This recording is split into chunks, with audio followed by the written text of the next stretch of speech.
विघ्नहर्ता श्री गणेश, श्री गणेश, श्री गणेश। तारकासुर और कुमार कार्तिकेय के मध्य युद्ध की घोषणा हो चुकी थी और इसीलिए कुमार कार्तिकेय भी अपने युद्धाभ्यास में रत थे। किंतु तभी इसी मध्य श्री हरिनारायण ने उनसे भेंट कर उन्हें सतर्क करते हुए एक उचित दिशा निर्देश देना बहुत ही आवश्यक समझा। आप मुझे सावधान करने आए हैं? अर्थात मामा जी, मैं कुछ समझा नहीं। मैं अचानक से प्रकट हुआ और तुम्हारा शूल थाम लिया और तुम्हारा ध्यान तुम्हारे लक्ष्य से भटक गया। तुम देवताओं के रक्षक हो पुत्र, और मैं इतनी सरलता से तुम्हारे ध्यान को भटकाकर देवताओं से इतना दूर ले आया। तुम्हारे मन में इस बात को लेके तनिक भी संशय उत्पन्न नहीं हुआ।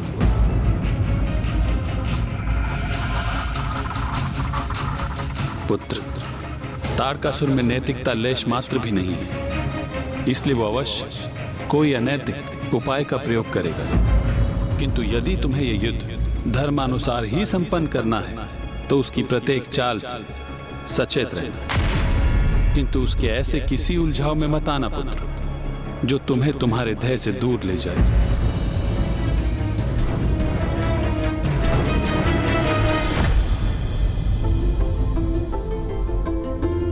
उचित है मामा जी, मेरा मार्गदर्शन करने के लिए आपको कोटि कोटि धन्यवाद।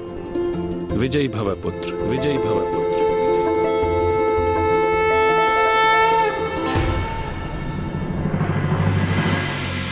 और एक और बात का स्मरण रखना, उसके किसी चाल में मत आना पुत्र। हो सकता है उस समय तुम्हें लगे कि जो तुम कर रहे हो वही उचित है, किंतु कभी कभी उचित ही तुम्हारे लिए अनुचित होगा।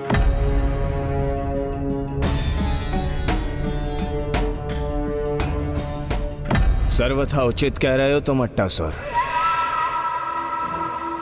युद्ध नहीं, शांति स्थापित करनी चाहिए मुझे। व्यर्थ है, सब कुछ व्यर्थ है। व्यर्थ है मेरा जीवन। वर्षों के कठोर तप के उपरांत ब्रह्मदेव से वरदान प्राप्त किया था मैंने। अपने प्राणों को दांव पर लगाकर देवताओं से स्वर्ग छीना मैंने। त्रिलोक पर विजय प्राप्त की, शोणितपुर का निर्माण किया, किंतु ये सब व्यर्थ है।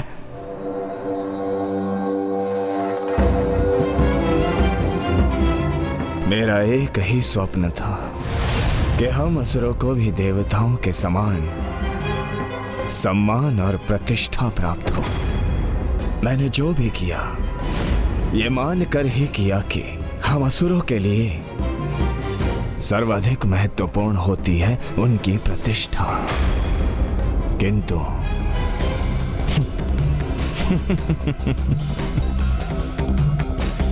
किंतु ये भ्रांति थी मेरी। असुरों को अपने प्राणों से अधिक महत्वपूर्ण नहीं है उनकी प्रतिष्ठा।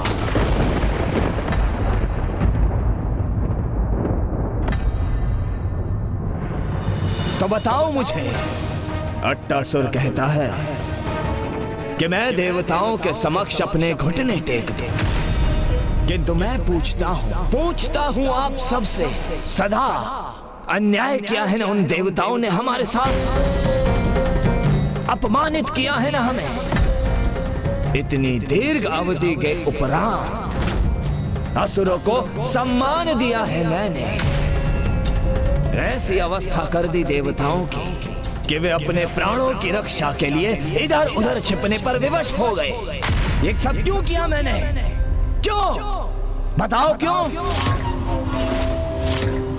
क्योंकि मैं तारकासुर समर्पित हूं असुर समाज के लिए।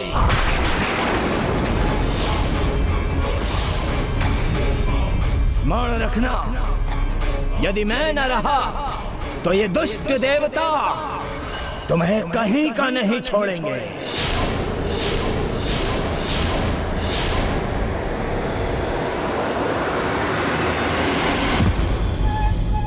महाराज, महाराज तो जनता का सेवक होता है।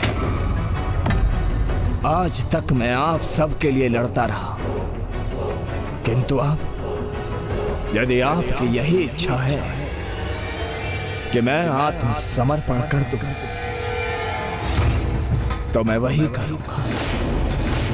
समर्थ होते हुए भी आप सभी के लिए ये घोर अपमान भी सह लूंगा मैं।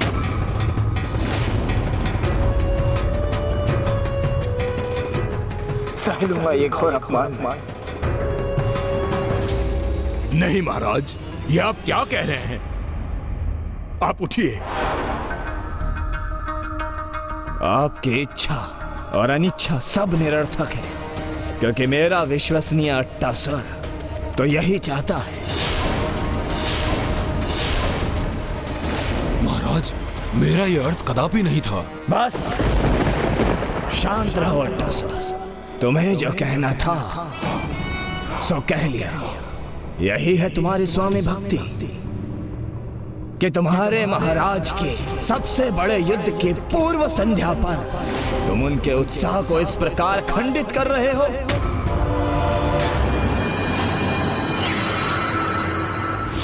ओम नमः शिवाय। ओम नमः शिवाय।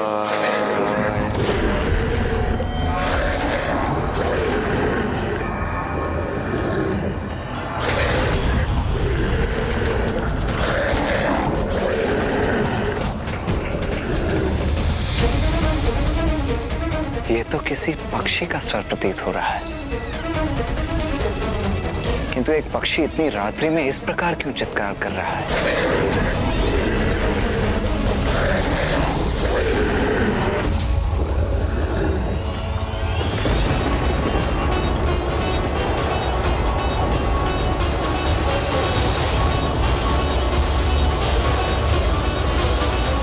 कुमार कार्तिकी,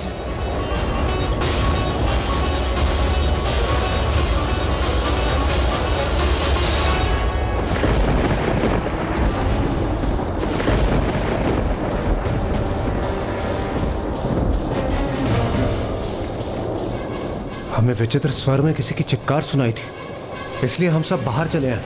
किंतु कुमार कार्तिकेय यहाँ हुआ क्या है? वो स्वर और चित्कार तो मुझे भी सुनाई दी देवराज। वो देखिए, ऐसा प्रतीत हो रहा है तारकासुर के भवन से कोई इसी ओर आ रहा है।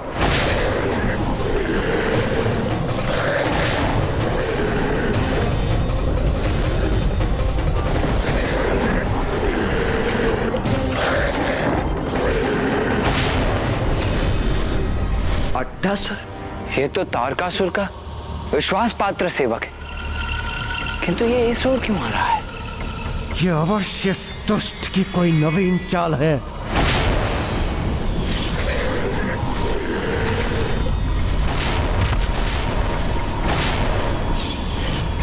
ये तो वही पक्षी है जो तारकासुर का दूत बनकर गंधर्व राजकुमार का शीश हमारे समक्ष फेंक गया था। ये वही है। हाँ, ये वही है जिसके कारणवश ये युद्ध आरंभ हुआ था।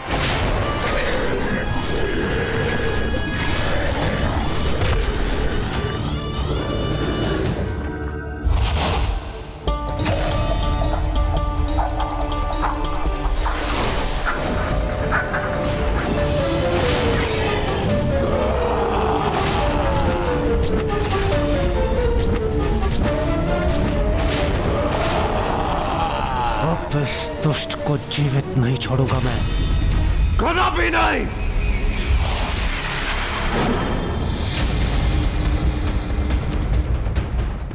आज हम तुम्हारा शीश भेजेंगे तारकासुर के पास। रुक जाइए आप सब।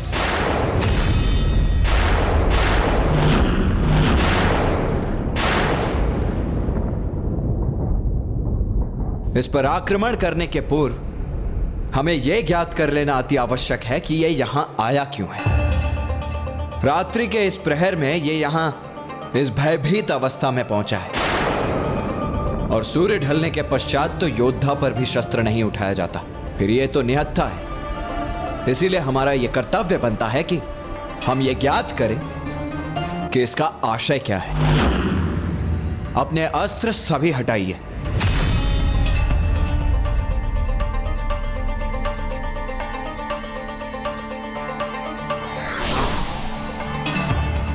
बताओ मुझे, यहां क्यों आए हो और चाहते क्या हो? कुमार कार्तिकेय, मैं अट्टासुर हूँ। अपने जीवन में मैंने बहुत सी दुष्टता की है, क्योंकि मैं तारकासुर का विश्वास पात्र था। किंतु उसने मुझे वहां से निकाल दिया और अब मेरा जीवन संकट में है। मैं आपसे शरण मांगने आया हूँ कुमार कार्तिकेय। उसने तुम्हें अपने राज्य से बाहर क्यों निकाला? क्योंकि मैंने उन्हें आपसे पराजय स्वीकार कर आपके समक्ष समर्पण करने का सुझाव दिया था। तो तुम उसके विरोधी दल का भाग बनने यहां पहुंच गए। मैं उसका विश्वास क्यों करूं जिसने अंतिम समय में अपने ही महाराज का साथ छोड़ दिया? कुमार कार्तिकेय, आपका मुझ पर संदेह सर्वथा उचित है, किंतु ये सत्य भी ज्ञात है मुझे कि आपके हाथों उसकी मृत्यु निश्चित है। और उसका हितैषी होने के नाते मैं उनको बार बार यही समझाता रहा, किंतु मुझे समझने के स्थान पर उसने तो अन्य असुरों को मेरे विरुद्ध भड़का दिया।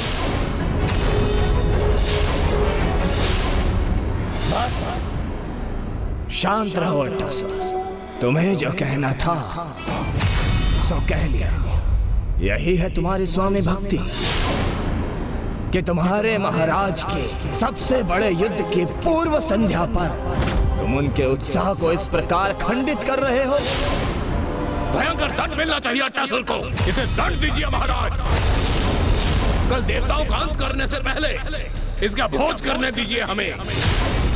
हाँ, मार डालो इसको, मार डालिए अट्टासुर, मार दीजिए इसको, मार दीजिए इसे, मार दीजिए अट्टासुर को, मार दीजिए अट्टासुर को, मार दीजिए अट्टासुर को। महाराज नहीं, महाराज नहीं, महाराज नहीं, अट्टासुर को मार दीजिए, मार डालिए इसे।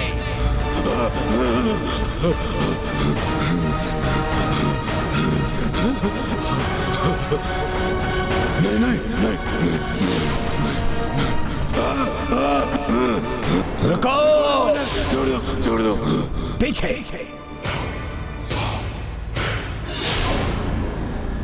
इतने वर्षों से ये मेरा निष्ठावान सेवक था, इसलिए इसकी एक भूल क्षमा कर मैं इसे जीवन दान प्रदान कर रहा हूं।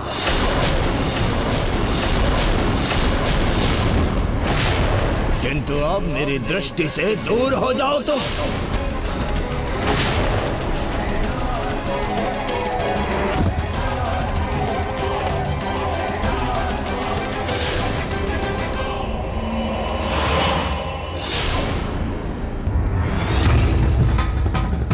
यदि आपका आदेश होगा तो मैं यहाँ से चला जाऊंगा, किंतु फिर मैं जीवित कदापि नहीं रह सकूंगा, क्योंकि अन्य असुर मुझे जीवित नहीं छोड़ेंगे। कुमार कार्तिकेय, ये हमारी दया जागृत कर हमारे साथ रहने की अनुमति पाने के लिए हमें विवश कर रहा है। ये कैसी अवस्था हो गई है मेरी? एक असुर होकर मैंने सदैव अपने महाराज को सुपथ पर चलने का सुझाव दिया, किंतु क्या हुआ उसका परिणाम? मेरा अपमान हुआ, असुर साम्राज्य से मुझे बाहर कर दिया गया। किंतु मैं आपके पास शरण प्राप्त करने आया हूँ, पर यहाँ भी मेरा अपमान ही हुआ। बंद करो इस स्वांग को और चले जाओ यहाँ से। ये इन असुरों की कोई नई चाल है। तुम्हारे लिए यहाँ पे कोई स्थान नहीं, तुम जा सकते हो। हमारी कोई चाल नहीं है ये।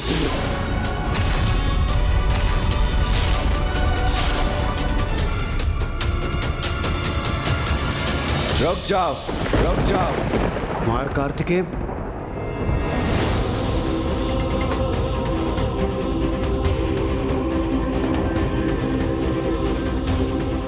ये जो भी है, किंतु यहां एक शरणार्थी बनकर आया है और धर्म के अनुसार शरणागत की रक्षा करना हमारा कर्तव्य है। धन्यवाद, धन्यवाद कुमार कार्तिकेय। तुम्हें यहां से कहीं जाने की आवश्यकता नहीं।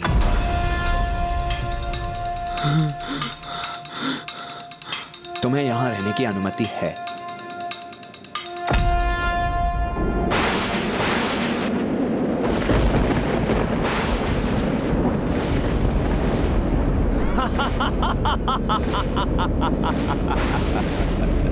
वाह कुमार, वाह।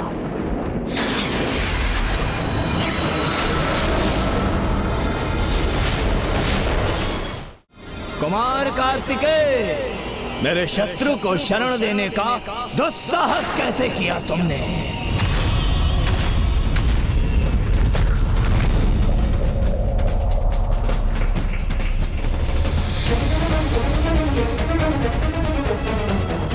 मेरे द्रोही को शरण प्रदान मत करो, उसे मुझे सौंप दो।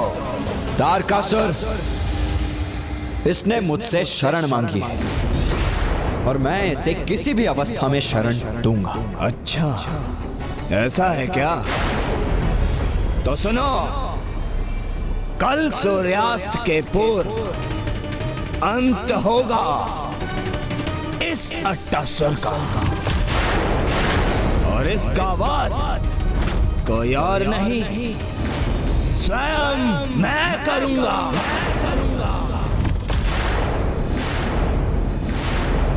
और मैं ऐसा कदापि नहीं होने दूंगा। ये मेरा वचन है, वचन है।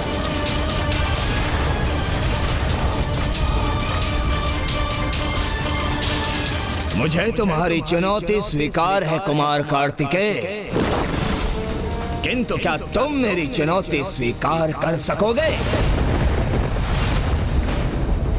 यदि कल मैंने सूर्यास्त से पूर्व इसका वध कर दिया, तो क्या तुम अपनी पराजय स्वीकार कर अग्नि की चिता में प्रवेश कर आत्मदाह करोगे?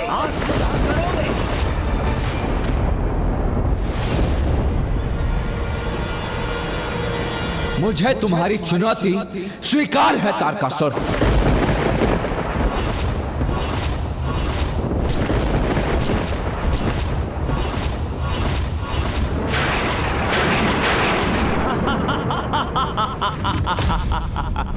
तारकासुर को ज्ञात था कि असुर समुदाय से निकालने जाने के पश्चात अट्टासुर के पास मात्र अब एक ही विकल्प शेष होगा, कुमार कार्तिकेय के पास जाकर शरण लेना। और वो दुष्ट तारकासुर यही तो चाहता था, क्योंकि उसने एक कुटिल योजना अनुसार अट्टासुर नामक अस्त्र का प्रयोग कुमार कार्तिकेय के विरुद्ध किया था। तारकासुर को ज्ञात था कि सदा धर्म पथ पर चलने वाले देवता उसकी इस चाल में अवश्य ही फंसेंगे। उसके किसी चाल में मत आना पुत्र। हो सकता है उस समय तुम्हें लगे कि जो तुम कर रहे हो वही उचित है, किंतु कभी कभी उचित ही तुम्हारे लिए अनुचित होगा। नहीं, ये मैंने क्या कर दिया? श्री हरि नारायण ने उन्हें चेतावनी दी थी, किंतु फिर भी अपने सरल स्वभाव और अपनी धर्मपरायणता के कारण वो तारकासुर के कपट जाल में उलझ ही गए। कुमार कार्तिकेय का ध्यान 3 दिशाओं में बट गया था, अपने शरणागत अट्टासुर की रक्षा, देवताओं की सुरक्षा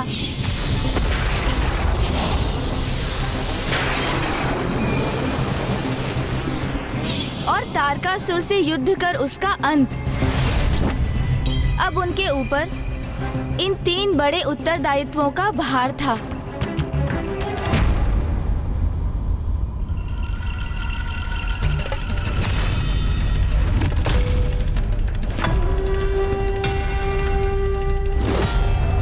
देवता महायोद्धा होंगे, किंतु अपने स्वर्ग में।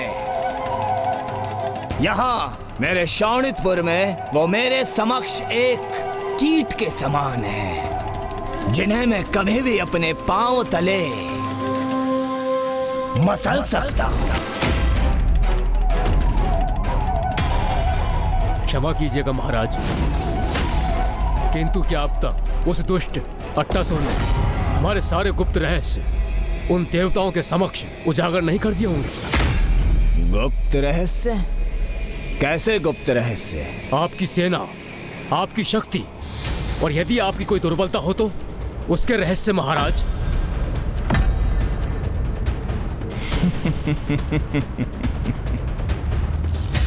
तुम दीर्घ काल से मेरे प्रहरी हो, क्या तुम्हें मेरे गुप्त आयुध, मेरे गुप्त शक्तियों का ज्ञान है?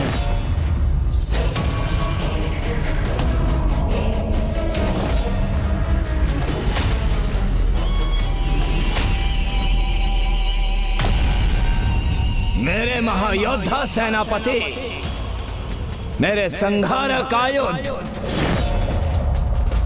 आज तक किसी के भी समक्ष उजागर नहीं हुए, किंतु आज मैं उन्हें उजागर करूंगा। ये मेरे सेनापति मेरे एक आदेश पर किसी का भी विनाश कर सकते हैं, और इनमें सर्वप्रथम सेनापति हैं हंतक।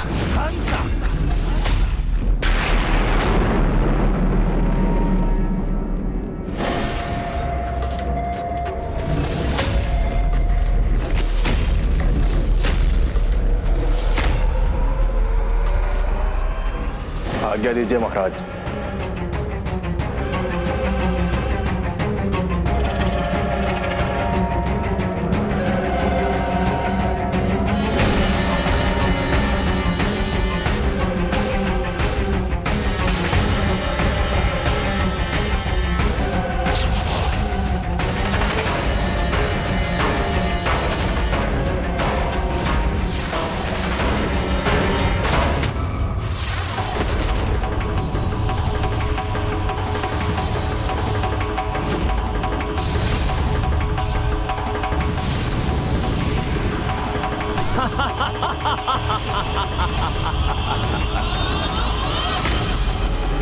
अधर्म पर धर्म के इस होने वाले महायुद्ध के बीच मात्र एक रात्रि शेष थी, किंतु प्रातः से पूर्व रात्रि के हर क्षण में भी बहुत कुछ शेष था, जिसका प्रभाव सीधा युद्ध पर पड़ना निश्चित था।